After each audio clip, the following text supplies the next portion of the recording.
Bonjour, dans cette courte vidéo, vous allez découvrir ce qu'on appelle la commande nerveuse et ce que ce terme signifie. Dans l'expression commande nerveuse, il y a deux termes bien distincts.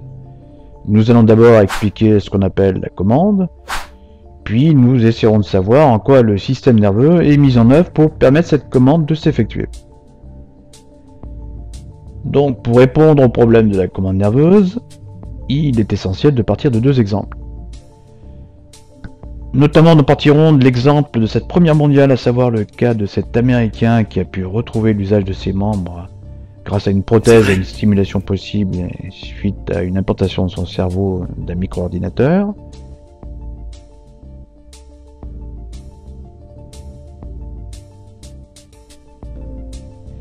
Et puis, nous prendrons l'exemple dans un deuxième temps d'un ancien joueur de tennis, Yannick Noah, qui a été vainqueur donc de Roland Garros en 1983.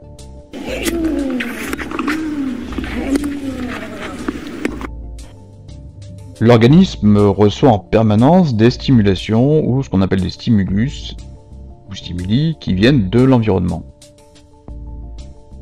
Les yeux sont des organes qui réagissent à la lumière et qui reçoivent par exemple une stimulation qui vient d'un objet comme une balle de tennis avec sa couleur, sa forme précise.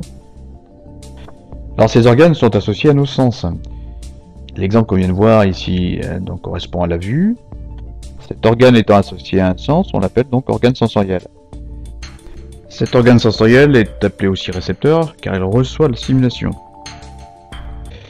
Mais elle est souvent caractérisée par un mouvement et donc elle met en jeu la contraction des muscles qui permet ainsi un mouvement.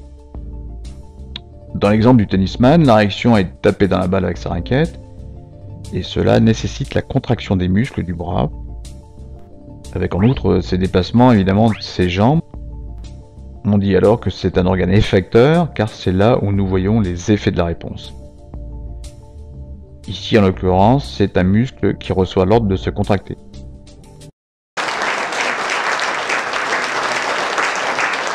C'est magnifique. C'est dingue ça.